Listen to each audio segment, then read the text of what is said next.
Hey y'all. Hey. Welcome to episode 2 of her Alchemy podcast with Magenta and Ja. Yes, this is episode 2. We got so much views and just support and reviews on episode 1. The first episode was our introduction. We covered a little bit about relationships. Not relationships. We just talked about everything. Yeah. Whatever came to mind. Really whatever came to mind. And just expressing ourselves. Got to know us a little bit better and more. So yeah. And I just want to say thank you guys for supporting us and actually listening to the podcast. We have so many listeners. Yeah. And I was so surprised because I was not expecting that many people to listen, but thank y'all. Thank you for the new followers, new supporters. We got y'all. Yes. We're definitely every Monday. Every Monday, tune in. And we're starting the YouTube. We gotta tell them. Listen. So we're recording as we speak. The video's recording as we speak. Exactly. So we want to. You feel me? First of all, this is definitely step out of our comfort zone. Let's get that out there. Definitely step out of our comfort zone. Shorty is staring at the camera directly. I'm mad shy right now. But listen, this is a stepping stone, you feel me? So I think this is really good, and you guys get to be able to see us, get a face to our name, and just be here with us, from your screen. So from your screens, and from your mics, and from your headphones, and from your phone, from your speakers. Like that. So today we're gonna talk about relationships. Something super easy to talk about, but intense. Some people, you guys, you will be triggered. Yeah. You will be triggered. Some things may come up where you're like, damn. That's really crazy. That's crazy. That's what's happening to me right now. But before we get into that, I just kind of want to just check in with you, girl. So, how you feeling? What you do today? Well, I'm feeling great. A little tipsy off the jam jar. You feel me? Jam jar. Yeah, got in my cup. You feel me? Just on some celebratory, shit. We're just chilling. But today I finished some label work. Honestly, I just chilled. After that, I chilled. I took some photos of my products that's coming out, some new products, and I came here and we did a shoot. We did a shoot, and the photos are fire. Oh my gosh. I forgot the lights though. So yeah. But we got it together. We made it work. We made it work. Show you guys the setup. Oh my gosh. It's so if cute. you guys could see this setup. Yes. We did our thing. But yeah. What did you just say? Well, I painted. Yes.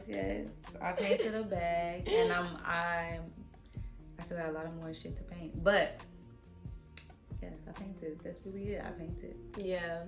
Damn, that's exciting. And I came to do the shoot at my crib. Yeah, we in David's crib, you feel me? Beautiful things here, beautiful vibes. So Yes. So when we were thinking about talking about this, before we get into this, tarot pulling. Yes. Oh my God. So we're gonna pull a tarot card. Give us a second. We're gonna be right back. We're gonna be right back. Okay, we're back. So the cards we pulled were Ace of Pentacles in the World. So Ace of Pentacles represents just a new beginning with finances, and you're gonna be rewarded for your new beginning and your new finances. And yep. I love that. I love that too, especially towards projects and just new adventures that you're taking on, so business or just stuff like that. And then we got the World card. You already know the world is a circle of completion. It's a reflection of you, so you stepped into your own world, your own power, and I think that's lit. Just rewarding, the universe is just rewarding us with our own reality that we already live in. So basically. And honestly, that sounds beautiful for this podcast, I will say. Yeah. I like the sound of that. Facts. I will not lie. And you guys like the sound of that too. Yeah. So y'all coming along with us on this journey. Exactly. Step into our world. Yes. So, relationships. What is your idea of a relationship? When I think about relationships, I think about somebody. Well, I think about it from a feminine, masculine standpoint. Like, it's not even like a sexist standpoint, because feminine and masculine could exist in female to female relationship. I think about it in that way, just because it's like, as a feminine person, or everybody possesses feminine and masculine, but I feel like I embody femininity. So I want to be treated as such. And when I think about the ideal relationship, it's just that duality of the masculine and the feminine energy coming together and colliding, making one, the yin and yang, you know? Yeah, I feel that. It's like kind of like sacred geometry things, like tapping in, because, you know, like you said, like we all have an equilibrium of our feminine and masculine. And some people don't follow through with that either. But it's definitely within us. And I feel like, you know, I feel you on, like, as a feminine woman, you want to be able to step into that feminine role in a relationship and in that power. And then you have a divine masculine that's like, let me hold you down, let me take care of you. Let me take care of you. Let me take care of you. Let me, you know, while you're just a feminine woman. And I agree 100%. I feel like I'm a creator, and I feel like that's like where a lot of my feminine energy exerts from. So it's like I definitely want to be able to be like in my feminine when it comes to relationships, and like just want to be able to be in my feminine to where I want to submit to you. Yeah, because it's natural. I'm connected to you, and like I'm not going home second guessing, you know, feeling down about it. I want to be able to match your energy, but knowing that you're putting in that effort for me to let my guard down. And it's not like the man is completely taking care, or the masculine is completely taking care of the feminine.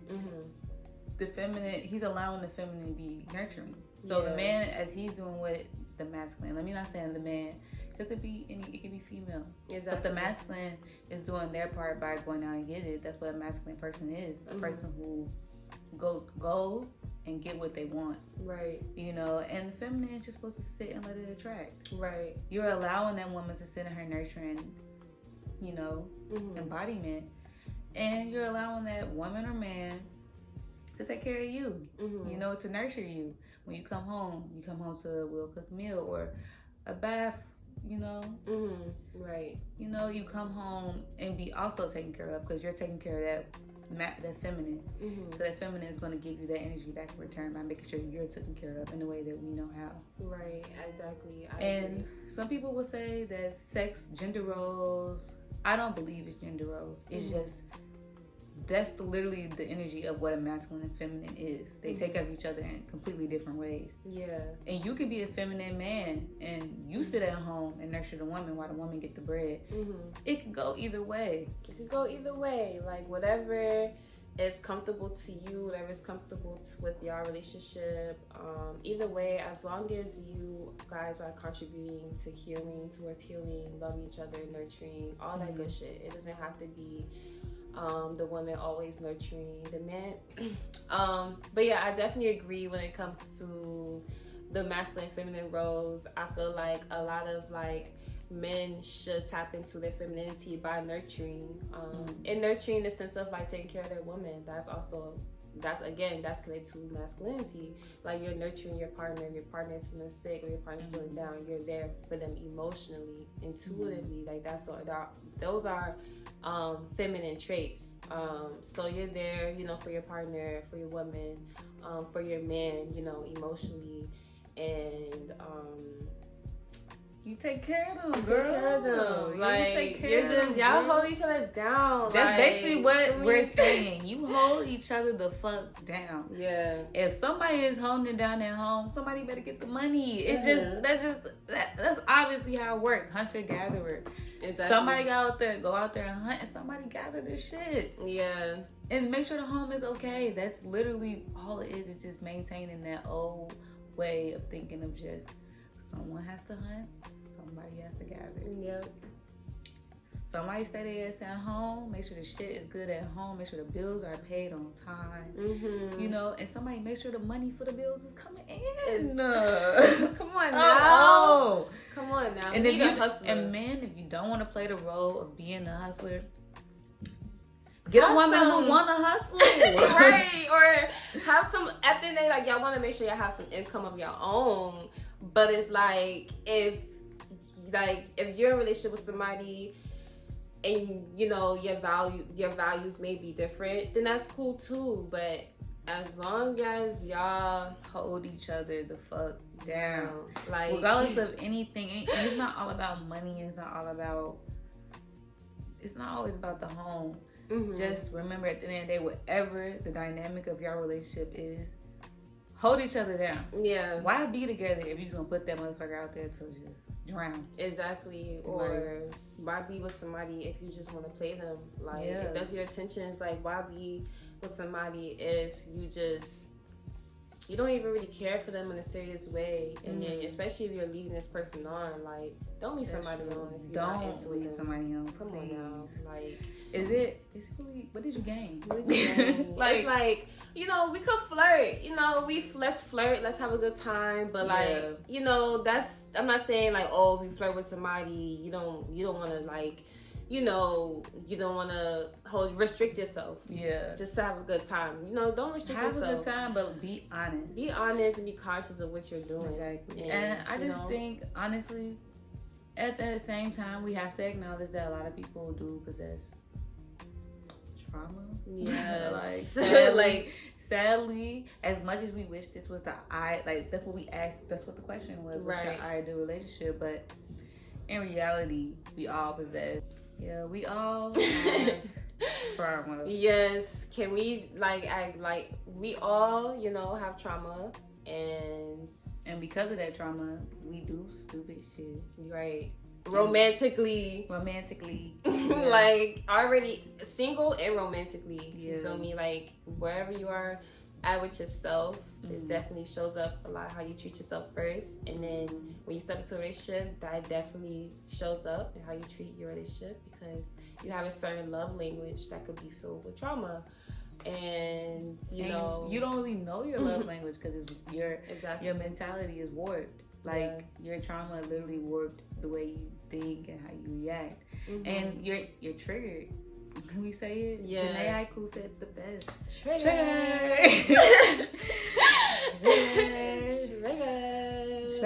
Nah, for real. People be triggered. Oh, and I know I've been people. Yo. I've been that person. I've definitely been triggered if somebody been. Bro, I had to listen. We ain't gonna talk about it. We ain't gonna say what I had to do, but I had to do some things. I had to protect my stuff. Period. Don't regret it. But I'm saying, gotta do what you gotta do. Yo, and it's like, like, being triggered is just, it's like a flame that just comes on, like, unexpectedly. So you don't even literally being triggered. You just be like, I know. Yo, you just wanna, wait. I know. It literally be like, bro, it's literally like a snap of the fingers, like, because you are having an argument, or y'all having a moment, or y'all having a conversation, and they say some shit, and you just like, I know this nigga. I know he ain't just do that. Bro, it's crazy. Sometimes when I be triggered, I be like, I gotta be tweaking. Yeah. I have to be tweaking. Yeah. Maybe this person that do that, maybe I'm overreacting. But when you trigger, you don't even think about them overreacting. You're just thinking, oh, hell no. Yeah, exactly. Hell no. You're just guard up instantly. You're so defensive. Like, you're just, like, ready for war type shit. You just, you know, anxiety comes in, or you just be like, what the fuck? And you just willing to kind of react based on how you feeling. And it's impulsive. And all it's the impulsive time. all the time. All bro. the time. Every time it's going to be an impulsive reaction, and you're going to regret it. Yeah. You're going to regret it. So, the first thing is I do suggest, before anybody take anybody seriously, acknowledge your triggers. Learn your triggers. Learn what makes you so upset to the point where you cannot think rationally. Right. You know, don't ever put yourself in a position where somebody can take you out of your comfort zone, or make you feel as if you have to react out of place that you've never reacted before. But bro, oh my God.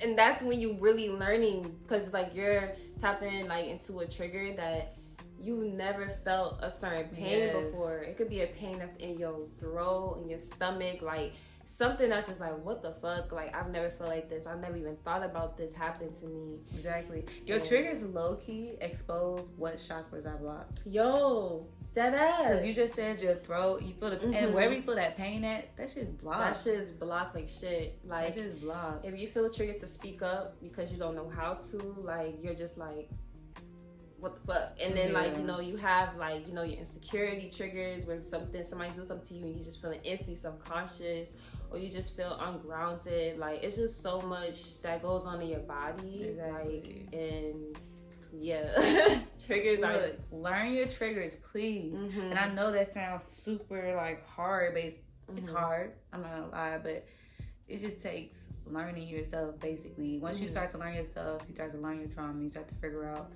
damn. And you have to look back at shit you did before in previous relationship. I know a lot of people like to not acknowledge the past, but sometimes you have to look at the past to figure out what you did wrong, so you won't do it again. So you have to look back at moments that were so traumatic to you and just be like, why did that happen? Why was it traumatic? Right. And really figure out how to prevent it in the future. Yeah, I agree 100%. I think like when you, especially if you step out of a relationship and you're unhealed, you're still grieving, you're going through grieving, you're going through mourning, and you're going through all these emotions where you're up and down. For example, like you may be angry but relieved, or you may be sad and mad, like whatever emotions you're feeling. And then like if you're not really like healing those parts of you that really hurt you the most to a point where it becomes a trigger or it becomes trauma for you, and then you step into a whole new relationship, it's like you just basically continuing bringing like that baggage of yourself into a whole new person. That could be for you or couldn't, but it's just like you want to elevate from how you were feeling with somebody that didn't make you feel good about yourself, you know? That's why you have to look at your triggers. Because you can also gain triggers from a previous relationship. Bro, the previous relationship. Oh my God. Like you feel like I feel like sometimes I think back on some relationships, I'm like, I left worse than how I came. Bro. Oh, bro. Like, you go into this relationship like, oh my God, like, so innocent, so sweet. I'm so happy. Oh, this is so perfect. Like, this is, you know, you get these butterflies, you romanticize this person, y'all hanging out more, y'all getting to know each other, and then like 3 months come, 4 months come, 5, 6, 7, 8 is a whole year, 2 years, or however long, and you're just like, damn, you fucked me up. Like, damn, my mental health is altered now because I gotta rebuild how I felt before I met you to a whole new person that I am today. And it's like, you're not even here to help me go through this journey. Alone. Like, how dare you, nigga? How dare you? like now I'm gone, and now I'm really bag lady, Erica Badu in it up. I am really upset. I'm mad. Yes, bag lady for real. Bro, you like the carrying. I got the purple bag, bitch. I got the purple bag. Like, I don't want no bag. I want a petite little bag. Bags. I got the telly on the side, the small one that I can put some coins in. Exactly. I do not want to carry no bag. Let them shits go. I'm throwing them in the garbage. Take them bags, please. I'm giving them away. I don't want them. I'm giving them away, remodeling them. Yes, I'm remodeling them. I don't even remodel. I want them gone. I don't want them to be remodeled. We turning them back to art bags. Nah, we not doing that. That's still holding on to baggage. Like, let that shit go, bro. Let that shit go. Let that shit go. Shit go. Not that ass, but nah. You have to let that baggage go, please. Queens, let it go. Let it go. Yeah, so like we said, acknowledge your triggers. So do you think that like how your family or your parents dealt with you prior when you were a child Watch, I know the answer to this. I'm still gonna ask. Do you think it affects how you are in relationships? Yes, I do. Yes, like, I do. really do. Like, I knew you was gonna say that. I definitely do, because when you're a kid, you don't really, you only see your parents or your guardians, or however you grew up, as your first loves. People that you first really look up to are inspired by the most. Up until you start to create your own beliefs and your own values, and then you're like, okay, you start to see that when you're in a romantic relationships, you start to know that you picked up on those same beliefs and values as your parents. Oh my gosh. And then it's like, there's some that you may not like, and then there's some that you fully take up on and apply it to your life. Mm-hmm. But definitely how your household is and how your family is, your early stages of childhood is definitely It affects. Oh, does it? I mean, and another thing, that's why I feel like, and I know a lot of people saying that you should cut off toxic people, including your parents. Mm-hmm. That is very true. Do not keep anything toxic in your life, but forgive them. Yeah. That's the only, I feel like, after, just growing up and realizing that you cannot hold a grudge towards anybody. Mm-hmm. It's holding you back more than that person. So when you're holding a grudge against your parents, or just anybody in general, it's weighing you down. Yeah. You have to learn to acknowledge that your parents were humans who made human mistakes, mm-hmm. and forgive them. No matter, and I know it sounds so bad, but like, no matter how bad it was. Yeah, just you gotta empathize at that, Exactly. to that degree. Like, it's just a matter of just saying, I forgive them, for yourself. but I'm not gonna fuck with them. Exactly. You forgive them for yourself. Yeah. Because the only way you can really, if you're in denial about a situation, or you're in denial about something that affected you, mm-hmm. and you're in denial about the fact that you literally develop hatred towards somebody because of how it affected you, you're gonna be fucked up in relationships. I'm literally. sorry, there's no way around it. There's no way that you can go into a relationship and you hate people, have hatred towards the main people that raised you. Yeah. You have to forgive them, but you gotta fuck with them and talk to them ever again? Hell no. No, you don't. You don't have to talk to nobody that caused you pain, but you could just say, I forgive them, and it's not okay. What they did to me was not okay, but I forgive them for myself. Mm-hmm. Yeah, I agree. I feel like, especially in the Black community, a lot of us come from like broken homes. Like, the mother is like the father and the mom, or the dad is just the father and the dad, or the grandmother is like playing like the mom, dad, and grandmother. You feel me? So it's like all of us, like a lot of us come from like broken homes. So sometimes we don't see like healthy masculine and feminine relationships in the household, like that healthy dynamic of what love is, and how you get to see how it is molded for you. So it's like, if you just like, that's already traumatizing and triggering already, that it's like subconsciously, like you don't know that that's triggering to you when you're young, but then when you get into romantic relationships with somebody, or somebody that you want to grow with, and then you like I said, like you pick up on traits of your parents, or you start to have abandonment issues, because like Josh said, you don't know how to forgive one parent, but and then that carries on to your partner. Your partner do something, and then you just instantly just like, I feel like this, I feel like that, and your partner's like, that's because you felt like that when you were a kid, like like that has nothing to do with me, that's just because you feel like that. Because and sometimes you go into the dating field dating people that's like the parent you hated.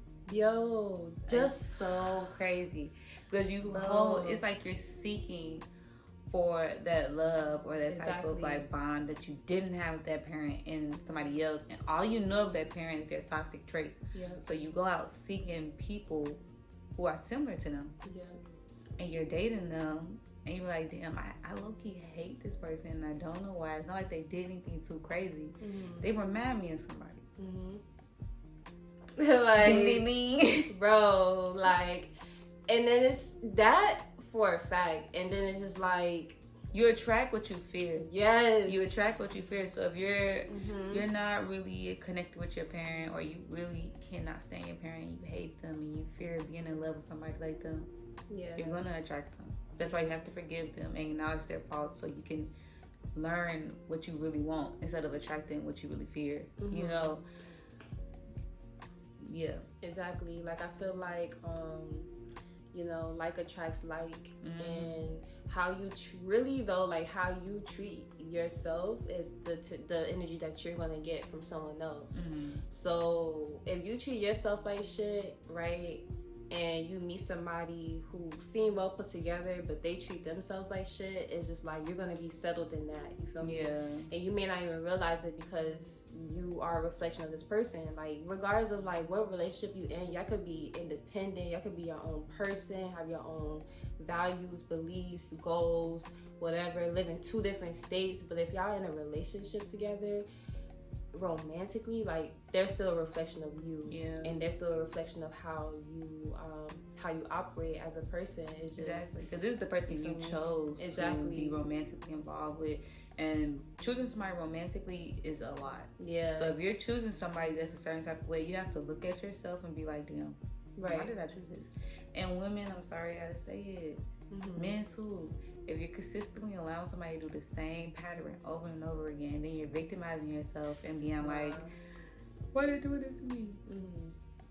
At some point, you gotta look at yourself and be like, damn, why do I keep allowing this? Exactly. At some point, you have to decide that, okay, I keep allowing this person to do the same thing over to me. I know I don't like this. This is not my love language. I don't enjoy being treated like this. Yet I consistently go back or allow this treatment. Why? There's something wrong with you at some point.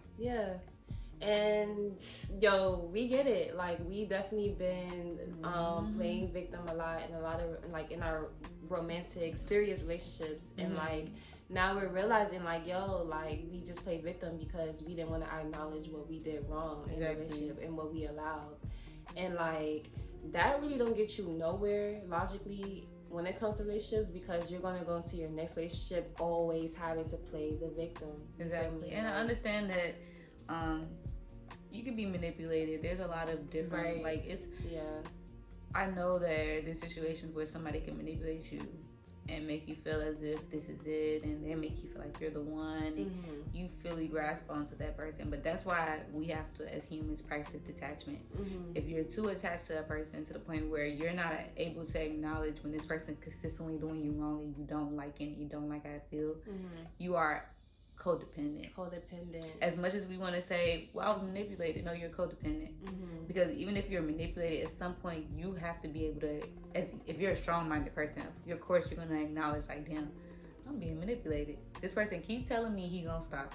This person keep telling me she gonna stop talking to me crazy. They keep telling me they gonna do this. They keep telling me they gonna do this. They keep saying sorry with no change behavior. When are you gonna put two and two together and be like, damn, I'm being manipulated, and do I want to settle for this? No, like you gotta like love yourself enough to know what you deserve, what you want, the energy you want to attract. What, like, if your idea of your relationship is not realistic in your reality, and it's not coming together, it's not forming together, it's not coming to fruition with somebody, then it's like, then you gotta be like, all right, like self to self, like, hire yourself. Like, do I want this? Like, and on top of that, I've recently read something in this book I was reading. They were saying like, if you really want somebody, you're not gonna want to change them. If you ever look at a person and be with them and you feel like you just want to change everything about them, or change just one little thing about them, you do not want that person. Exactly. Just to like them a little bit more. That's you don't want that person. You don't want that person. Like, if you see how like it's romanticizing, like if you're romanticizing so much to the point where you literally live in an illusion, it's like delusional, like you're only seeing what you want to see in that person, but you're not seeing them who they are and what they're showing you,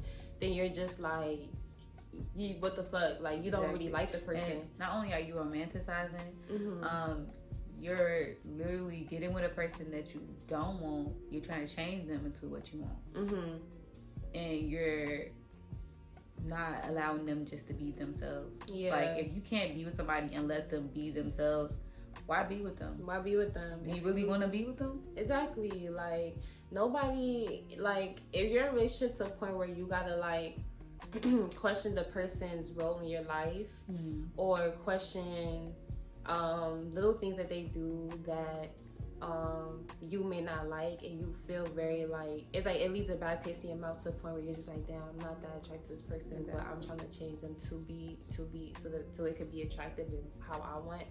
Then you don't like you don't like the person, and for let them. that person like, go so they can find somebody for them. Exactly. And then you just can't. I don't know. I just feel like you can't change a person. Like no matter how much you change that person, you might be. And I understand there's like you can help a person. You can guide a person to a different route. You can put people onto shit, but you cannot change a person. Like you can't forcefully make that person become something they're not, because at the end of the day they're not going to become that. They're not. And even if they act like that, and even if they act like that. Yep.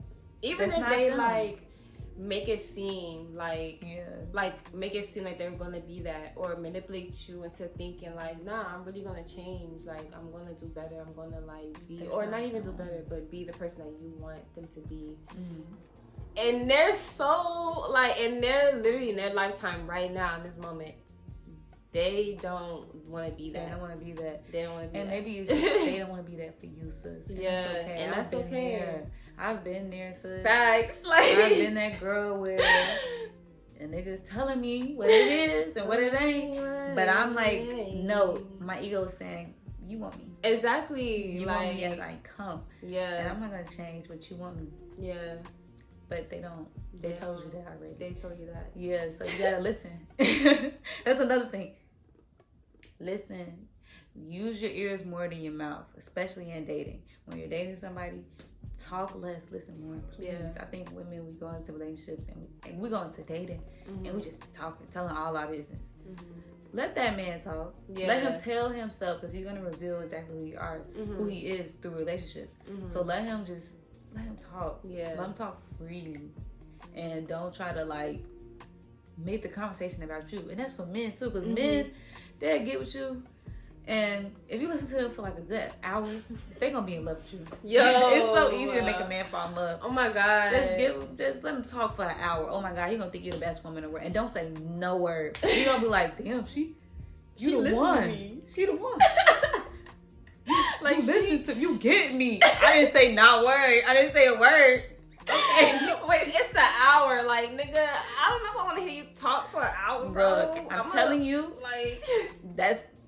Some men, if you just let them talk for an hour, they will be in love, hitting you up every day just to continue talking for an hour. Because a lot of men feel like they feel unheard, like people don't want to listen to what they got to say. Yeah. So a woman that allow them to talk for an hour and don't say shit, they probably like, oh, damn. They be like, damn, I just released something that I just released a lot. Then if you let them talk about their emotions and just let them talk about their emotions, let them go deep into their shit, oh, they gonna be, can we get married?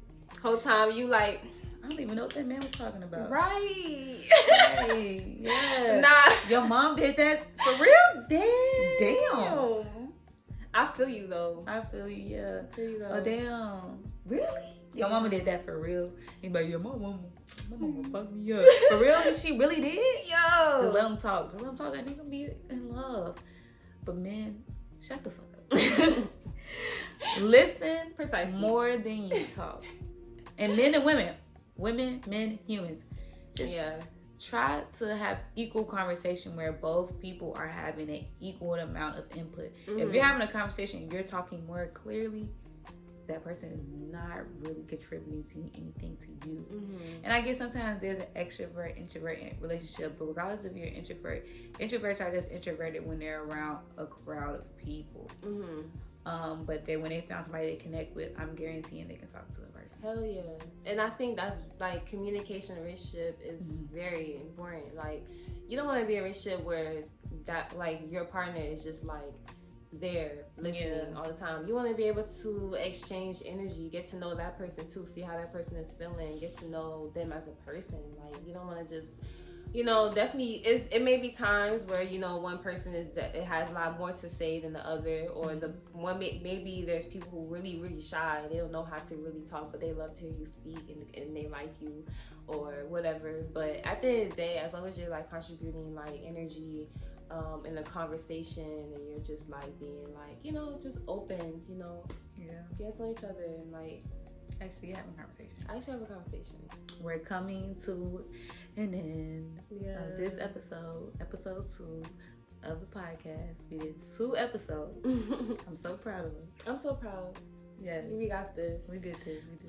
We definitely touched base a little bit about relationships, and we're gonna also talk more about relationships. This is just, just a little brief conversation about relationships, conversations that we have with each other. So this isn't like the end of relationships, our topic. But we're gonna get more in depth soon. Yes. Once we get more into the podcast, we're gonna talk more about different subjects for a different, like a longer period of time, and for different episodes. Yeah. But right now we're just kind of introducing little things every episode instead of like doing so much on y'all. Yeah, and just like, we just want to be able to kind of like, this is our way of expressing also. So we just like want to express how we feel about relationships, or topics that surrounding spirituality, the Black community, and our people and our history, and etc. So don't think that. Go ahead. Go ahead. Hopefully you guys enjoyed it. I wasn't trying to stop you. No, you good, bro. Like, I know we're both like, nah, bro. I'm lit, so I don't listen. I bet y'all can tell I'm lit. Yeah, I hope like, if y'all can tell we lit, fuck it. Y'all know we know. It's the lashes. It's the lashes, bro. The lashes make my eyes look smaller than they actually are. It's the lashes. These lashes like are long as fuck. Long. But we look the fuck good. Get into it. We do. And you guys, if you're listening to the podcast, of course you follow us on Instagram. I pray y'all do. And if you do, you're going to see the pictures and how we look right now. We look the fuck good. Like, comment, subscribe, follow. Subscribe, everything. And share. All that good shit. And leave a review, please, because we want to hear what you guys want us to talk about. Yeah. Hear what y'all want us to change. We just want to hear everything that you guys have to say about the whole podcast. Exactly. We definitely could take criticism, and don't be don't be wilding. Like, don't be on some cyberbully. Just because you will be blocked. Exactly. Immediately. Like, criticism, like, speak your mind, you feel me? Come from a good place, come from good intentions. Like, we definitely want to do better in our conversation, things that we feel like we should focus on, pinpoint on, or things that could help us help you, to listen more, understand more, etc. So, but don't be on here being a bitch. Like, don't be a bitch. Yeah, because we won't care, honestly, because you're not gonna hurt our feelings. You feel me? Just putting that out there today. Like, say what you want to say, but you're gonna be blocked regardless. Capricorn. Period. I hurt my feelings every day. Exactly. Then I'm gonna let some random people I don't know hurt them. Please. Like, if you feeling, you feel me? You feeling like, if you feeling negative about this podcast, just don't listen to us. Like, but we for sure we're not gonna attract that type of energy. We not. We just we just preparing for it if it happened. If it happened, we got our guns up. Like, but yeah, so today is a full moon. Yay. And Martin Luther King Day. Well, actually, when we're recording this, it's Saturday. Yeah. But when we post it, Martin Luther King Day, and it's a full moon. Get into it. Full moon in Cancer. Yeah. So face y'all trauma, like we just said, like we said in the previous conversation. Face your shit, bro. Yes, because the full moon's gonna make you. Exactly. And it's a Mercury in retrograde, so it's a full moon energy and a Mercury in retrograde. That's why I'm happy I'm only around her for these. That ass, like, Mercury, I just want to be to myself, be around people that I love, not trying to get into no arguments, not trying to be like argue, battling with somebody, like not trying to do none of that, not trying to get into some like unnecessary shit, you know. So we're avoiding avoiding that, you know. I think I said yeah, you did. You was like, oh, you did avoiding. Yeah. You got this. I'm country as hell sometimes. So yeah. Sometimes I say stuff and it's definitely not how you say it. So I'm get it together. Yeah, we know. But yeah, definitely just wanna like tap into yourself during this time. Mercury is not like I know the stereotype of Mercury is such a like, oh my god, like it's so bad a lot. But use Mercury in your own favor. You feel me? Just like every planetary. Communicate and be honest. Exactly. Be honest with yourself. That's all the Mercury retrograde is asking you to do. And if you can't do it, then you're gonna feel it. You're gonna feel it. You're gonna feel it somewhere. You're gonna cry it out or something. Even if you don't cry, you're gonna feel it. You're gonna feel it. So you might as well just make it easy on yourself and have that conversation with yourself already. So when Mercury retrograde come, you're already communicating. Exactly. You're already doing what is necessary. Mm-hmm. So shit don't happen. And even if you have issues with like bad timing, if you create a routine of being on time, you're going to continuously be on time. The Mercury retrograde ain't going to stop that. Mm-hmm. You just have to change those behaviors before the Mercury retrograde comes. Yeah. So it won't handle you. Yeah. But yeah. Bye, y'all. Bye, y'all. Bye. Come back next Monday. Another episode. We don't know what we're going to talk about yet. But our intuition will tell us. Yes. It will tell us. Bye. Bye.